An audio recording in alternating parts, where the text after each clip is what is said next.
BJP के PM पद के उम्मीदवार नरेंद्र मोदी को लेकर आए दिन कोई न कोई विवाद सामने आता ही है, लेकिन दूरदर्शन पर दिखाए गए मोदी के इंटरव्यू को लेकर जो विवाद सामने आया उससे केंद्र सरकार पर ही सवाल खड़े हो गए। असल में 27 अप्रैल को दूरदर्शन पर मोदी का इंटरव्यू प्रसारित किया गया। आरोप लगा कि मोदी के इस इंटरव्यू में काटछाट की गई। यूं तो प्रसार भारती एक स्वतंत्र संस्था है, लेकिन मोदी के इंटरव्यू में काटछाट को लेकर सवाल खड़े हुए। सवाल ये कि क्या मोदी के इंटरव्यू में ये काटछाट सरकार के इशारे पर की गई? क्या प्रसार भारती के पर कतरती है सरकार? क्या दूरदर्शन के काम में सरकार का दखल होता है? इन सभी सवालों पर बड़ी बहस के लिए हमारे पास एक बड़ा पैनल मौजूद है। आइए इस पैनल से इंट्रोड्यूस मैं आपको करा दूं। संबित पात्रा बीजेपी के वरिष्ठ नेता हैं, एनके सिंह वरिष्ठ पत्रकार, और अरुण भटनागर जी हैं, आप पूर्व सीईओ हैं प्रसार भारती के। आप सभी के साथ बातचीत होगी, लेकिन उससे पहले ये रिपोर्ट देखिए।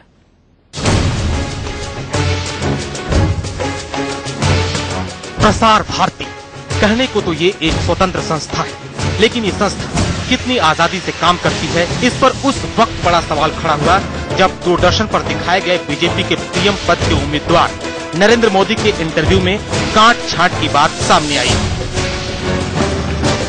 असल में मोदी ने डीडी को 55 मिनट का इंटरव्यू दिया, लेकिन इस पर कैंची चल गई। मोदी का इंटरव्यू करने वाले एंकर अशोक श्रीवास्तव ने इस पर दुख जताया, तो प्रसार भारती के सीईओ जवाहर सरकार ने इसके लिए सूचना और प्रसारण मंत्रालय की ओर उंगली उठा दी। विवाद बढ़ता देख मनीष तिवारी सामने आए, कहा प्रसार भारती एक स्वायत्त संस्था है, इसके काम में मंत्रालय का कोई दखल नहीं। प्रसार भारती की जो स्वायत्तता है, अगर मेरी हिंदी सही है, मेरे कहने का तात्पर्य ऑटोनॉमी है, वो एक संसद के कानून के द्वारा अधिकृत की गई है। प्रसार भारती का जो क्रियान्वयन है या प्रसार भारती का जो प्रबंधन है, वो एक बोर्ड देखता है, और सूचना और प्रसारण मंत्रालय प्रसार भारती के साथ एक आर्म्स लेंथ रिलेशनशिप मेंटेन करता है। आइए सबसे पहले आपको ये पूरा मामला समझाते हैं। 27 अप्रैल को नरेंद्र मोदी का इंटरव्यू दूरदर्शन पर प्रसारित किया गया। 28 अप्रैल को भी इसका रिपीट टेलीकास्ट हुआ। 30 अप्रैल को इंटरव्यू करने वाले दूरदर्शन के एंकर अशोक श्रीवास्तव ने ट्वीट कर दुख जताया। पूरा इंटरव्यू 56 मिनट का था, लेकिन मुझे केवल आधे घंटे का वक्त मिला, इसलिए हमने 34 मिनट का प्रसारण किया। लेकिन अगले ही दिन टाइम्स ऑफ इंडिया में खबर छपी कि दूरदर्शन को दिए गए इंटरव्यू में मोदी ने प्रियंका वाड्रा को बेटी जैसा कहा, जिस पर सियासी तूफान खड़ा हो गया। कुछ ही घंटों बाद गुजरात के सीएम ऑफिस से मोदी का अनकट इंटरव्यू जारी हुआ, तो सारा माजरा साफ हो गया। इंटरनेट पर साफ दिख रहा है कि मोदी का ये इंटरव्यू 54 मिनट 30 सेकंड का है। इसके बाद प्रसार भारती के सीईओ जवाहर सरकार ने इशारों में सूचना प्रसारण मंत्री मनीष तिवारी को कैंची चलाने के लिए जिम्मेदार ठहरा दिया। प्रसार भारती बोर्ड को लिखे खत में उन्होंने लिखा है, प्रसार भारती की कैंची पर कई सवाल उठ रहे हैं और इन्हीं बुनियादी सवालों पर बातचीत होगी। मेरे साथ एक पूरा पैनल मौजूद है। एनके सिंह वरिष्ठ पत्रकार, अरुण भटनागर, आप एक्स चेयरमैन हैं प्रसार भारती के, डॉक्टर संबित पात्रा बीजेपी नेता। अरुण भटनागर जी, जवाहर सरकार कहते हैं कि भैया काटछाट करने के लिए दबाव बनाया गया। जो डीजी न्यूज है असम खान, वो ये कहते हैं मैंने अपने विवेक का इस्तेमाल किया। मनीष तिवारी ये कहते हैं कि सरकारी दखल प्रसार भारती में होता ही नहीं। आपको क्या लगता है, कौन सच बोल रहा है, कौन झूठ बोल रहा है? साहब, मेरा खुद का तजुर्बा है प्रसार भारती का 2008-2009 का, जब मैं चेयरमैन था। और आपके सवाल का सीधा जवाब पहले दूं कि मैं जवाहर सरकार साहब के दृष्टिकोण से तकरीबन पूर्णतः सहमत हूं। सरकार की तरफ से एक्ट में कोई भी पोजीशन हो, एक्ट क्लियर है, लेकिन सूचना और प्रसारण मंत्रालय की तो बात एक है। मैं ये आपके सामने साफ गोई से कहूंगा कि उसके ऊपर स्तरों से भी इंटरवेंशन होता है। किस स्तर से? अब साहब बहुत ही ऊंचे स्तर हैं। प्रधानमंत्री कार्यालय भी है उसमें। अच्छा जी, अच्छा अच्छा अच्छा अच्छा। मुझे दूसरा ये बताइएगा, आपने कहा कि इंटरफेरेंस होता है, पीएमओ तक का भी इंटरफेरेंस होता है। क्या पीएमओ का इंटरफेरेंस इस तरीके का भी होता है कि भैया फला इंटरव्यू में ये काट छाट कर दो, ये चलना चाहिए, ये नहीं चलना चाहिए? उसका साहब मुझे अनुभव सीधा नहीं है, मगर मुझे उन बातों का अनुभव है जो कॉमनवेल्थ गेम से ताल्लुक रखते थे उस जमाने में, और वो चीजें थी जो कमर्शियल नेचर की थी। ऐसा मुझे लगा कि मंत्रालय की तरफ से और मंत्रालय के ऊपर से भी इस तरह का दिलचस्पी थी, इस तरह के इशारे थे, मुझे भी कहा गया था। अच्छा, ठीक है। एनके सिंह जी, जिस प्रसार भारती का गठन किया गया, कहा यह गया कि इसे बीबीसी बना देंगे, ये कैसा बीबीसी? नहीं, भारत में वो कल्चर ही नहीं है राशिद कि आप बीबीसी की तरह तासीरन आप ऑटोनॉमस हो ही नहीं पाते हैं। आप इंस्टीट्यूशंस को जो आपसे अलग है अपने लिए तो हर पावर रखेंगे, सीबीआई को भी पावर चाहिए, गवर्नमेंट सीबीआई को नहीं देना चाहती पावर, ये भी है। कुल मिला के पावर ग्रैबिंग का एक अजीब सा पेंचेंट है पूरे स्टेट स्ट्रक्चर में। आप बीबीसी बना ही नहीं सकते। वहां पे कोशिश हुई, बीबीसी में हालांकि फ्लॉज हैं। अभी हाल में अभी जो आपने देखा जी, कई केसेस आए बीबीसी के जिसपे कि मेजर फ्लॉज आए। इंडिया में वो तासीर नहीं। हमने कोशिश की कि लेजिस्लेट करके पार्लियामेंट्री लेजिस्लेशन से हम एक ऑटोनॉमी दें, लेकिन जैसे ही जब आदमी चुनना होता है तो वही 5-4 आप जो कंपोजिशन रखते हैं उसमें गवर्नमेंट नॉमिनीज ज्यादा होते हैं। जो अपॉइंटिंग कमेटी बनाते हैं उसमें गवर्नमेंट नॉमिनी ज्यादा होते हैं, लिहाजा वो उन्हीं लोगों को लेते हैं जो उनके साथ के हों, और तब वो दबाव का सिलसिला शुरू होता है। अगर कोई इंडिपेंडेंट है तो झगड़ा शुरू हो जाएगा, जैसा कि आपने बताया। आपके चेयरमैन साहब ने फॉर्मर बिल्कुल सही कह रहे हैं कि इस तरह का आप न्यूज कवरेज में आप देख लीजिए, कोई गवर्नमेंट आई&बी मिनिस्टर अगर छींक भी देता है तो वो कवर होगा, दूरदर्शन जरूर खड़ा रहेगा। ये कौन सा न्यूज कैरेक्टर है, ये कौन सी ऑटोनॉमी है? अपॉइंटमेंट में आप देखें, जो गवर्नमेंट एक सीबीसी नहीं प्रॉपरली अपॉइंट कर पाती, आपने थॉमस का केस देखा, सुप्रीम कोर्ट को हटाना पड़ा। जो गवर्नमेंट एक सीबीसी नहीं अपॉइंट कर पाती है और उसमें भी पेश लग जाते हैं, वो गवर्नमेंट से हम उम्मीद रखें कि एक लॉ लेजिस्लेट करेगी और उसके बाद कभी भी आप देख लीजिएगा जो ये केस है लोकपाल बिल, लोकपाल बनाने के लिए फिर वही आपने कंपोजिशन जो है गवर्नमेंट के लोग ज्यादा हैं, सिविल सोसाइटी के कम है। आज ये मकाम है जिसमें कि सिविल सोसाइटी को पूरी छूट दे कि वो अपने फंक्शंस को वो खुद रेगुलेट करे। ठीक है सर। डॉक्टर संबित पात्रा, कांग्रेस की सरकार ने 1990 में पास हुए प्रसार भारती कानून को 1997 तक लागू नहीं किया, लेकिन मैं ये क्यों ना मानूं कि एनडीए की सरकार ने भी इसके साथ बहुत अच्छा बर्ताव नहीं किया। 2001 में सोमनाथ चटर्जी के नेतृत्व में पार्लियामेंट्री कमेटी बनी, उसकी रिपोर्ट ये कहती है कि एनडीए सरकार प्रसार भारती कानून को लागू कर ही नहीं रही है, दूरदर्शन में भ्रष्टाचार होने दे रही है।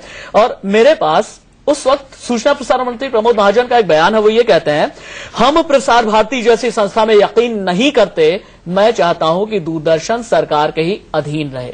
यानी ईमानदार प्रसार भारती को लेकर के आप लोग भी नहीं रहे। देखिए, सबसे महत्वपूर्ण विषय है जो हमारे मन में था, हमने स्पष्ट रूप से कहा उस समय, और कभी भी हमने प्रसार भारती नहीं, हमने कभी भी दूरदर्शन या उसके टेक्निकलिटीज को अपने हक के लिए कभी इस्तेमाल नहीं किया, हिंदुस्तान के लिए इस्तेमाल किया। मगर मैं पहले अभी जो सुन रहा था, एक बहुत महत्वपूर्ण विषय मैं यहाँ कह दूं। देखिए, पूरे डिबेट का निचोड़ जो निकल के आने वाला है, भटनागर साहब यहाँ बैठे हैं। भटनागर साहब केवल फॉर्मर चेयरमैन नहीं रहे प्रसार भारती के, एनएसी के मेंबर भी रह चुके हैं सोनिया जी के साथ। इसलिए भटनागर साहब का कहना कि डायरेक्टली पीएमओ ऑफिस से खुद उनको फोन आ चुका है काट छाट करने के लिए, मुझे लगता है ये बहुत महत्वपूर्ण और संगीन विषय है। और भटनागर साहब बता सकते हैं एनएसी के बारे में बताइए ना। भटनागर साहब थोड़ा एनएसी के बारे में भी बताइए, क्योंकि इसमें एक सेकंड कुछ बड़ी इंपॉर्टेंट बातें भी हैं अरुण भटनागर जी के पास में। 4 जून 2004 को एनएसी को सेटअप किया गया था नेशनल कॉमन मिनिमम प्रोग्राम को इम्प्लीमेंट करने के लिए। एनएसी में भी इसी तरीके से होता था क्या? लगातार कई मेंबर्स ने छोड़ा, ऐतराज करके कई मेंबर्स और जीन रेज ने छोड़ा, सबसे सीधी सी बात है जी। भटनागर जी, एनएसी की भी असलियत बताइए थोड़ा। देखिए, वो 2004 में बनी थी, एक रिकमेंडेटरी बॉडी थी वो जी। मैं वहां 4 साल रहा सचिव के पद पर, और ये जाहिर है कि उसका असर रिकमेंडेटरी बॉडी से बहुत आगे का था। लेजिस्लेशन उन्होंने प्रपोज की, उस लेजिस्लेशन में राइट टू इंफॉर्मेशन भी था। लेकिन जो शायद सबसे अहम मुद्दा था और जिसके बारे में नए प्रधानमंत्री जी ने 2004 में कहा था कि हम गवर्नेंस और प्रशासनिक सुधार सबसे ऊपर अपने एजेंडा पे रखेंगे, क्योंकि कार्यक्रमों को इम्प्लीमेंट करने के लिए इन सुधारों के बगैर कुछ अचीव करना मुश्किल है। उसके नाम पर साहब ना तो एनएसी ने कुछ चर्चाएं की थी, लेकिन इतना मैं कह सकता हूं कि सरकार में तो कुछ नहीं हुआ उसके लिए। और आज भी जब आप देखते हैं 10 साल सरकार के पूरे हुए यूपीए के, तो आप उसी जगह पर हैं कि साहब economic growth has to take into account factors of governance also. Aruna Roy, professor MS Swaminathan, Yogendra Yadav, doctor Ramdayal Munda, Jean Dreze, Harsh Mander, Madhav Gadgil, Jayaprakash Narayan, इन सभी ने इस्तीफा क्यों दिया एनएसी से? साहब कुछ लोग तो एनएसी 1 में थे। हाँ। और मैं आपसे ये अपनी राय रखना चाहता हूं कि ऐसे लोग भी थे 2-4 जो चले गए जब जिन आइटम्स में उनकी दिलचस्पी थी। जयप्रकाश नारायण जी की दिलचस्पी इलेक्ट्रल रिफॉर्म्स में थी।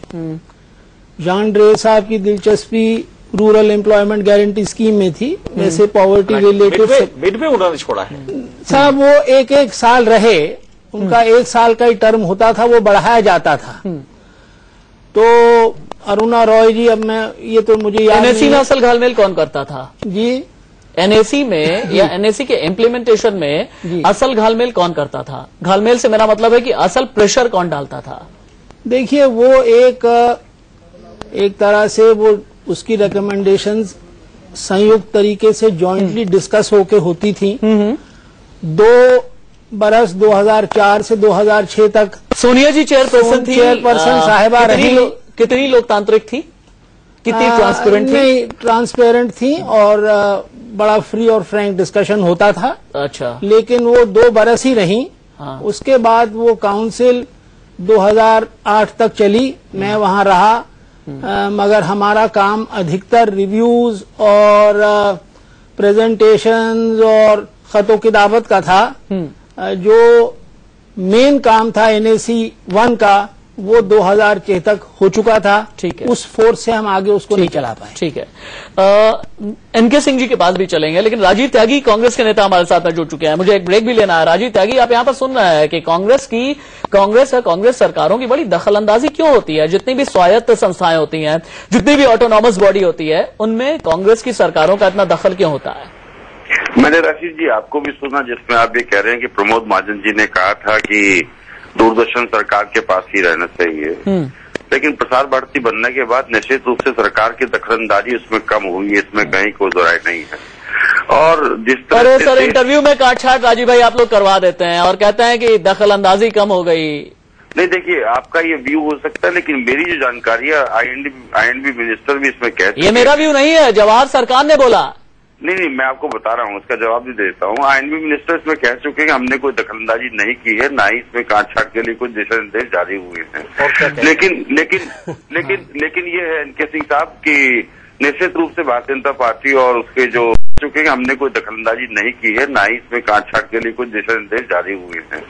लेकिन ये है एनके सिंह साहब की निश्चित रूप से भारतीय जनता पार्टी और उसके जो प्रवक्तागण हैं और स्थायी सरकार को चारों तरफ से घेरना चाहते हैं, क्योंकि चुनाव की बेला है और इस समय पे आरोप सरकार पे लगते ही इसमें कहीं कोई दो राय नहीं। एनके सिंह जी, मुझे एक ब्रेक लेना है, लेकिन हमें एक बार ये समझाइए, बहुत आसान शब्दों में ये समझाइए हमें कि प्रसार भारती बोर्ड का गठन किस तरीके से होता है, ताकि हम ये समझ पाए कि भाई जो भी नियुक्तियां होती हैं उसमें कितनी सरकार की चलती है, किस तरह से सरकार की चलती है, चूंकि ब्यूरोक्रेसी भी है और यहाँ पर एग्जीक्यूटिव भी आ जाती है। देखिए, जब भी ये कंसेप्ट जो ऑटोनॉमी का आया बाय वे ऑफ लेजिस्लेशन कि आप एक कानून बनाएंगे और उसको पूरी स्वायत्तता देंगे, हकीकत बिल्कुल इसके उल्टा होती है, क्योंकि अपॉइंट कौन करेगा?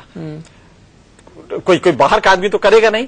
जब सरकार का पैसा आप ले रहे हैं तो हमेशा जो कॉन्स्टिट्यूशन बनता है उसमें गवर्नमेंट नॉमिनी का वर्चस्व होता है। जैसे प्रसार भारती का है, रवि भटनागर साहब से बात हो रही थी, उसमें वाइस प्रेसिडेंट ऑफ इंडिया जो कि एक बड़े किरदार हैं, और वाइस प्रेसिडेंट आप जानते जिस तरह से आते हैं, वाइस प्रेसिडेंट एक वो उससे करके आते हैं, एक इलेक्शन होता है, लेकिन उसमें पार्टी का रोल होता है।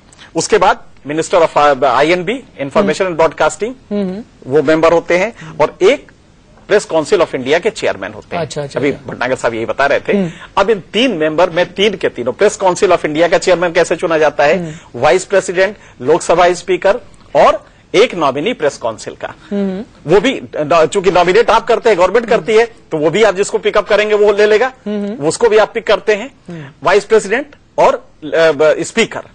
आप जो भी एडिफिस बनाएंगे उसमें गवर्नमेंट का रोल रहेगा। अब नतीजा ये होता है, भटनागर साहब जानते होंगे, एक बिल पास करवाने के लिए मुझे ब्रेक, जी अपनी बात पूरी करेंगे, मुझे एक ब्रेक लेना है। यहाँ पर वक्त ब्रेक का हो चला है, लेकिन आप कहीं मत जाइएगा। बस थोड़े से इंतजार के बाद ये बड़ी बहस जारी है कि आखिरकार दूरदर्शन के प्रोग्राम्स में, दूरदर्शन के कामकाज में सरकार का, केंद्र सरकार का कितना दखल होता है। एक ब्रेक के बाद एक बार फिर स्वागत है आपका। बड़ी बहस जारी है कि प्रसार भारती के कितने पर कतरती है सरकार।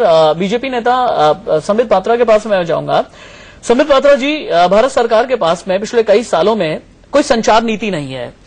कृषि, शिक्षा, उद्योग, स्वास्थ्य, इन सभी क्षेत्रों में एक पॉलिसी है, लेकिन मास मीडिया के क्षेत्र में कोई पॉलिसी नहीं है। अगर आपकी सरकार बनती है तो क्या आप कोई पॉलिसी बनाएंगे, निश्चित पॉलिसी, ट्रांसपेरेंट पॉलिसी और वाकई में जेन्युइनली ऑटोनॉमस पॉलिसी? नहीं, डेफिनेटली इसमें कोई शक नहीं है। आप देखिए, जवाहर सरकार साहब ने जो चिट्ठी लिखी है, उस चिट्ठी में एक बहुत बढ़िया जो 3 शब्द उन्होंने लिखे हैं, उन्होंने लिखा है कि जो रिलेशन हमारा मिनिस्ट्री के साथ है, that is a long traditional linkage between the news room and the ministry.